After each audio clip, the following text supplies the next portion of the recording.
June is Men's Health Month, and it's the perfect time to spotlight a major blind spot in men's wellness, not knowing something's wrong until it's serious.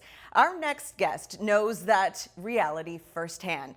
Despite being in his early 30s and living an active lifestyle, Samir Dar discovered through a simple blood test that he was on track to develop type 2 diabetes with zero symptoms. Thanks to early detection and his company, NiaHealth, he made key changes and reversed his risk by 300% before it became a diagnosis. Samir joins us live now. Thank you so much for joining us. So Samir, what was your original reaction when you saw the test results? Well, I think like a lot of people my age, we don't necessarily do everything right from a lifestyle perspective. So the first reaction to getting those test results is, hey, I guess I kind of knew that there was something wrong here. But I think the second thing that comes to mind is a little bit of a humbling sensation wherein you realize, hey, this is actually what's happening to me, and if I don't get in front of it early, it could end up in a place where I'm debilitated by chronic disease later in life. And so I think for me, that humbling kind of second level of reaction made me feel that I needed to do something about it, and got me to actually do something about it, and then take action to reduce the risk. So what changes did you make to help reverse the risk of diabetes?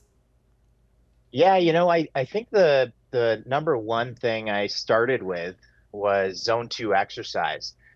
So for those who don't know what zone two exercise is, zone two is that heart rate zone you're in when you're in a long run or a long bike ride, where you can hold a conversation with a friend of yours, but just barely. And so there's lots of ways to figure out what your zone two is. If you have a wearable, if you go do a VO2 max, but just in general, that's a heuristic that we use. Zone two is actually one of the best forms of exercise for increasing your longevity and health span over time. And so for me, that was a very impactful action I took. The second thing I did, for those who aren't familiar with a continuous glucose monitor, is I actually trialed the continuous glucose monitor for 2 weeks. And that's basically a monitor that basically checks how your blood sugars are during the day. And you can use it even as a non-diabetic, and anybody can use it to better understand how do you process food, and at what times during the day, and in what order should you eat different meals. And so for me, the kind of dual impact of both diet and exercise and getting specific, using the latest technology and tools to be able to help me take action, were driving forces behind reducing my risk. And so as the CEO of NiaHealth, you're very familiar with all of the different biomarker testing that is done. And this was one of the results that came up from your own testing. So what is some of the data showing from other men who have had the NiaHealth biomarker testing done?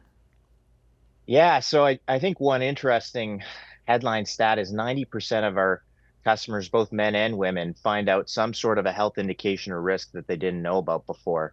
For men specifically, we've been seeing 25% of men having prediabetes risk that they didn't know about before.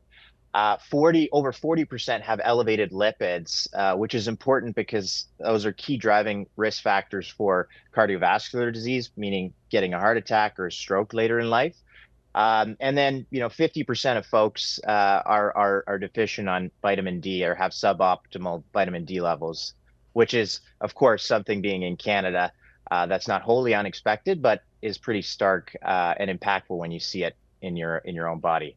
Now, before we get into some of your past and connection to the healthcare industry, what would be, after getting the results and seeing the data coming out of the company, what's one piece of advice you give to other men right now who are thinking, I think I'm okay? Yeah, I think the headline takeaway for me from seeing thousands of men and women go through our experience has been that flying blind is not an optimal way to be and way to live. There is a way to actually be empowered with understanding where you are from a health risk perspective and to do something about it. I think especially when you try to get a baseline understanding of where your health risk lies early, you can actually do something about it, and it's super empowering. So it's, instead of being something to be kind of fearful of, wary of, I think that it's a super empowering thing when you're able to get your baseline metrics. And so this is so fascinating. You once lived in a long-term care home for a year to build up your first elder care startup. So how did that really shape the way you look at Canada's healthcare system when you were creating NiaHealth? Yeah, so I actually lived at three different nursing homes for 12 months across both the US and Canada. So it was super interesting to see different health systems and how we care for our elderly at the end of life. And I think the thing that stuck with me from that initial experience was that people tend to operate in Canada on a reactive based model of care. So we actually will treat disease and are pretty good at treating disease after it occurs, but it's not necessarily set up system wise to prevent disease or get in front of it early enough. And so for me, the headline coming out of living at nursing homes for that period of time was, how do we keep people healthy for as long as possible? So ideally, you don't have to end up in a nursing home at the end of life, and you don't have to be encumbered by chronic disease. And so that's the future that we've been trying to build here at NiaHealth. And so talk to me a bit about the difference between health span and lifespan. Yeah. So lifespan has kind of been the operative term in the longevity space for 10 or 20 years, as people have been thinking about how do we actually elongate our lives and get to live to be 120, for example. But it's interesting when you ask the average person, do they actually want to live to be 120? A lot of folks would say no. And why the reason for that is that they're thinking about chronic disease, being encumbered by mobility issues, not being able to enjoy life and have a healthy quality of life in those later years. And so I think this idea of health span has come up in the past several years, where it's not about how long you live necessarily as the optimal goal. It's how many healthy years do you live? How many healthy years in that last decade of life, which is a marvelous decade where you can actually spend time with your grandkids, do a bunch of the activities that you love to do, and not be encumbered by chronic disease. I think that's the future that a lot of people can get behind when they understand it. And so just to wrap things up, what are some tips you can share with specifically our male viewers, because it is Men's Health Month, to help better their health span? Yeah, so I think the first is get a baseline understanding of where your health risk lies today. I think that there's no need in today's day and age to actually be flying blind. And there's so much that we do know about how health risks develop over time and where people stand today and how that might translate into the future. So I think getting yourself tested for various chronic disease risks is super important. I think tip two, just super tactical. If nothing else from this conversation you take away, I think start doing some zone two exercise. It's probably the most impactful form of exercise you can do to elongate both your health span and lifespan.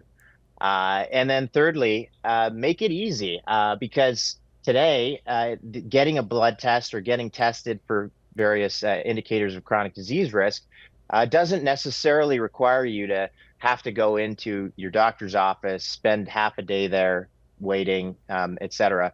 There's many other ways you can do it at home, and NiaHealth is obviously one way to do it, but there's many other providers too that are making it easier and easier for you to understand your health risk in a convenient way. Awesome. Well, thank you so much for joining us today, Samir. You've shared some very insightful information, and we will definitely have you back on. Thank you so much. Appreciate you having me.